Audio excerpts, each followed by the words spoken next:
I am the Tofu Golem. Please enjoy the video. In this video, I will show you how to remove a Lexus IS300 front bumper.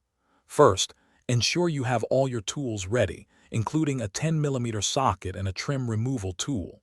Begin by safely lifting the front of your car and securing it with jack stands. This provides crucial clearance. Next, remove the front wheels. This step is essential for gaining full access to the fender liner fasteners, making the process much smoother. Now, let's tackle the fender liners. You'll find several clips and screws holding them in place on each side. Use your trim removal tool and a 10mm socket to carefully detach these. Once the liners are loose, gently pull them back. This reveals additional bolts and clips that secure the bumper to the vehicle's frame and undercarriage. Take your time here to avoid damaging any plastic components.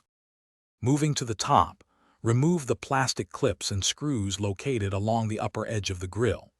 These are usually visible and straightforward to remove. Next, if your bumper has fog lights or turn signals, carefully disconnect their electrical connectors.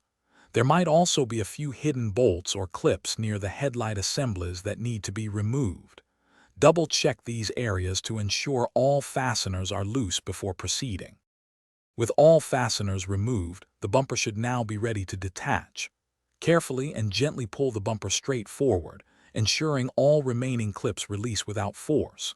It's a good idea to have a second person assist you, or at least a soft blanket or mat on the ground to place the bumper on immediately.